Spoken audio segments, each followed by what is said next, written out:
Shalom, queridos. Louvado seja Deus. Hoje nós temos o capítulo 8 de Provérbios. Glórias ao nosso Deus. Provérbios, capítulo 8, trata da excelência da sabedoria. Alguns estudiosos acham que é justamente falando de Jesus. A sabedoria personificada em Cristo Jesus. Então, a excelência da sabedoria. Portanto, neste capítulo, a sabedoria é mais uma vez personificada como uma mulher que fala às pessoas que passam por ela em um lugar público. Portanto, mesmo os imaturos, todos podem aprender sabedoria. Contudo, uma das características da sabedoria é a sua fala saudável, verdadeira, direta. Importante notar isso, que uma das características da sabedoria é a sua fala saudável, verdadeira e direta. Ou seja, a instrução dada pela sabedoria é valiosa, pois ela produz as qualidades necessárias para uma vida digna. No entanto, isso não levará ao orgulho, pois as pessoas só podem ter essa sabedoria se humildemente temerem a Deus. Você vê o temor do Senhor na pessoa, você sabe que é a verdadeira sabedoria. A sabedoria no governante de um país produzirá justiça na terra. Então, todos os que buscam sabedoria descobrirão que são genuinamente enriquecidos, tanto material quanto espiritualmente. Além disso, o Deus eterno é a fonte da sabedoria. Existia antes do universo e, de fato, Deus o criou, o universo, pela sabedoria. Antes do universo ser criado, ela já existia e Deus criou o universo pela sabedoria. Sabedoria é o próprio Deus. Ele é a sabedoria. Por causa disso, a criação completa, particularmente a criação humana, foi uma fonte de alegria para Deus. Provérbios 8, de 1 a 31. As pessoas devem buscar a sabedoria diariamente se quiserem encontrar a vida real. Aqueles que negligenciam a sabedoria serão os perdedores e odiá-la é fatal. Se negligenciar, só faz perder. E se odiar a sabedoria, é fatal.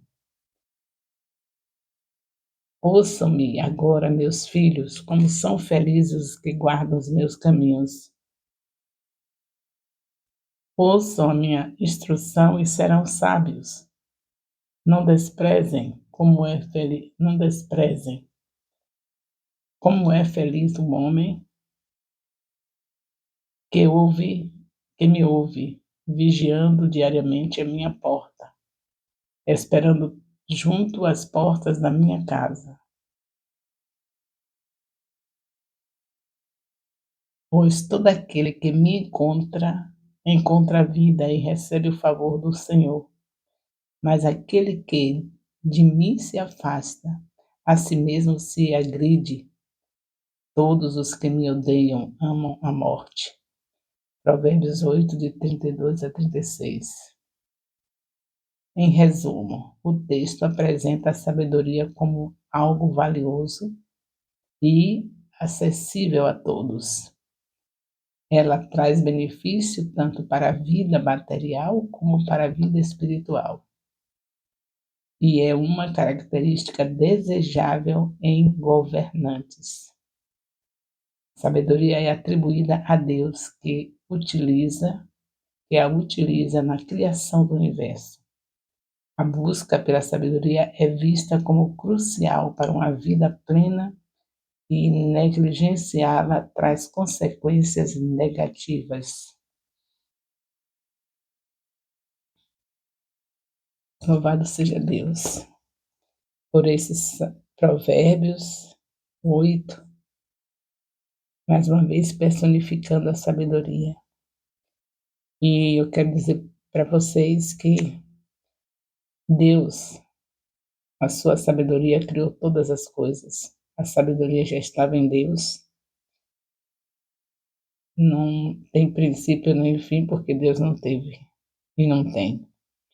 Então tudo depende dessa sabedoria e nós sabemos que o Senhor compartilhou conosco a sua sabedoria, porque Ele deu o seu único filho para comprar-nos. Nós somos comprados pelo sangue de Jesus. E o Senhor entregou o Espírito Santo. Então, nós hoje somos capacitados com a própria sabedoria de Deus que está em nós. Mas muitos estão chorando hoje porque não valorizou essa presença maravilhosa do Espírito Santo. Quantas coisas nós ficamos sem fazer de bom porque não valorizamos a presença do Espírito Santo.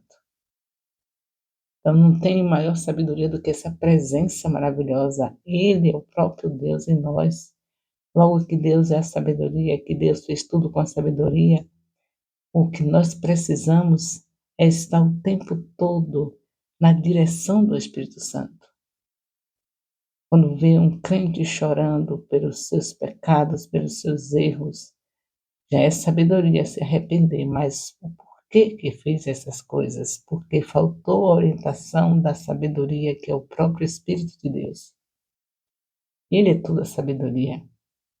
Então nós temos que estarmos nos humilhando diante do Senhor, pedindo perdão e se humilhando pelo fato de nós não valorizarmos um amor tão incondicional como esse. Quem é o homem, quem somos nós para estarmos menosprezando essa presença? Sem ele nós não somos nada, mas infelizmente nós preferimos viver pela vista, pelo que vemos, pelas consequências, pelas coisas que estão nos acontecendo ao nosso redor. Esquecemos do que está dentro de nós, que Deus pagou o preço alto para existir dentro de nós essa presença, e a gente esquece e olha para o que está acontecendo ao nosso redor. Vai se basear pelo que vê. É uma coisa triste essa condição do homem de só querer o que vê, como o Espírito Santo não é visto, mas ele está em nós. A gente sabe que o preço que Jesus pagou foi alto, mas a gente desconsidera. E muitos ainda dizem: quem sou eu, uma carne podre, para ter o Espírito Santo dentro de mim? Chega ao ponto de falar uma bobagem dessa, desde quando você é imagem e semelhança de Deus. Perdeu a filiação no Éden quando pecou, mas Jesus veio para recuperar, porque o Senhor não queria perder aquilo que ele fez de mais precioso, o homem, imagem e semelhança de Deus. E Deus veio com seu amor incondicional e recuperou através de Jesus Cristo. E nós não aceitamos a sabedoria. Esse provérbio 8 é muito importante. Ela é um despertamento para mostrar a excelência da sabedoria. Olha como diz aqui: por acaso não clama a sabedoria? E o entendimento não faz ouvir a sua voz? A sabedoria se coloca no topo dos lugares elevados, junto ao caminho, nas encruzilhadas, nas veredas, junto aos portões, à entrada da cidade, à entrada dos portões, ela está gritando o tempo todo, o Senhor gritando. Aqui na linguagem da antiga aliança, de acordo com a linguagem deles, do escritor, que nós acreditamos que foi Salomão, que teve sabedoria e desperdiçou, chutou a sabedoria que Deus deu, e nós não podemos nem sequer censurar Salomão, porque ele pediu e Deus deu, e nós fomos alcançados pela misericórdia de Deus. Ele nos procurou, nos buscou de novo e nos fez filhos, colocando o seu Espírito em nós. Isso quer dizer a sabedoria. Você acha que a presença do Senhor em nós não é a sabedoria? Por acaso o Senhor que fez todas as coisas com a sabedoria estaria em nós faltando a sabedoria? Ela já está em nós. E ela clama o tempo todo. E aqui o escritor ele personifica a sabedoria. Esse é um dos salmos considerados mais, esse é um dos provérbios mais importantes, falando da sabedoria de uma maneira tão sábia. Meu Deus, como a gente precisa se arrepender de caminhar com ela dentro de nós, em vez de estar prestando atenção à direção que ela nos dá, a gente presta atenção às coisas que estão ao nosso redor, se está bem, se tá isso, se está aquilo. A gente não tem nada que estar olhando o que está ao nosso redor, tem que olhar para dentro de nós. Deus mora em nós, a sabedoria mora em nós. No, no continuar da sua vida, das nossas vidas, a gente vê quantas coisas nós somos capazes de fazer que ofender a santidade de Deus. Por quê? Porque a gente foi olhar as circunstâncias. Ah, mas todo mundo faz. Foi olhar como estão as coisas ao nosso redor, mas todo mundo está fazendo. Todo mundo faz. A sabedoria não diz que todo mundo faz. A sabedoria diz: você é filho de Deus e não vai fazer o que todo mundo faz. Mas nós preferimos olhar que todo mundo faz, então é algo que Deus não está mais se incomodando. A gente pensa isso. Deus não precisa nem se incomodar. Eu digo no sentido de mandar cair um raio sobre a cabeça daqueles que estão fazendo o que você diz que todo mundo faz. Porque a própria natureza vai cobrar. Sabedoria é essa do Senhor. Ele já deixou todas as leis, tudo prontinho. É você sair dos princípios, ele não precisa levantar um dedo contra você. Ele já vai receber o resultado daquilo que você mexeu, que você engoliu, você transgrediu. É, porque está tudo pronto. A lei da gravidade está pronta. Vá, se joga em um lugar lá do alto para você ficar paralisado vá para um edifício, um lugar bem alto e se joga para você ver se você vai ficar paralisado no ar, não vai lhe acontecer nada.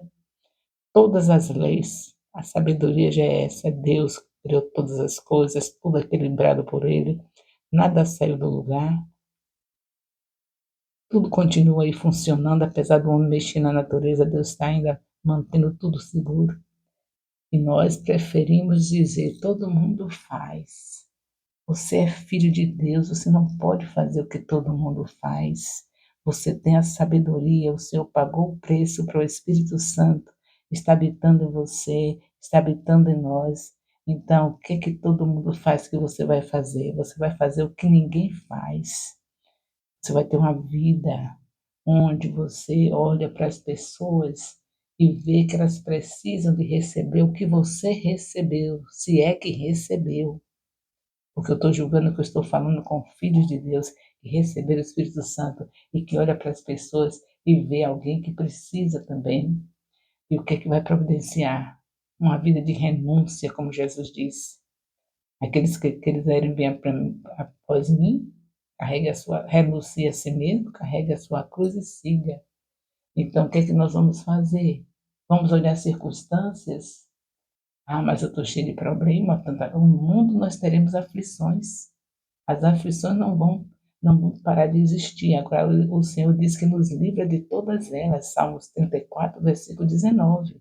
Então, em meio às aflições, que nós já sabemos que o Senhor vai nos livrar, nós vamos olhar para o nosso próximo, em vez de ficar com pena de nós mesmos, desde quando nós já temos o Espírito Santo, por que vamos ter pena de nós mesmos? Ah, mas eu estou passando um momento tão difícil. Não, não tenha pena de você, tenha pena de alguém que ainda não recebeu Jesus. Tenha compaixão de alguém que ainda não recebeu Jesus. Você pode passar o que for, você tem o Espírito Santo, você tem a sabedoria. E o Senhor disse que nós precisamos amar o nosso próximo como a si mesmo. Você não recebeu Jesus? Você não tem a sabedoria? O Espírito Santo? Então, quantas pessoas estão ao seu redor, parentes, amigos, colegas, vizinhança, e você está preocupado com sua aflição? Quando sabe que Jesus prometeu que livra, Salmo 34, versículo 19. Então tenha sabedoria. Você foi chamado para viver numa igreja em célula no modelo dos 12. Então, 12 discípulos para você, células para você, é o que está destinado. Já abriu uma célula? Já tem um lugar onde receber aquela pessoa que recebe Jesus Cristo? Às vezes elas não querem logo ir ao templo. Tem aquela dificuldade, aqueles bloqueios. Aí você já tem uma célula onde você reúne com alguns irmãos só para te ajudar. Não a célula cheia de irmãos para ficar o tempo todo só ali jogando conversa fora, não, porque fica batendo papo. Não, eu sei, quer fazer uma confraternização, faça em outra hora, mas eu estou falando da célula de multiplicação, uma célula onde você tem alguém que se decidiu, você ganhou uma pessoa, está consolidando a pessoa não quer ir ao templo, você já tem um lugar onde agregar, já sabe que vai ficar ali com ela até ela receber a disposição para chegar ao templo, perder os bloqueios. Você está numa igreja em célula no modelo dos 12. Nós estamos. Deus nos chamou para essa bênção dos últimos dias da igreja na terra. Um povo que precisa fazer o reino crescer.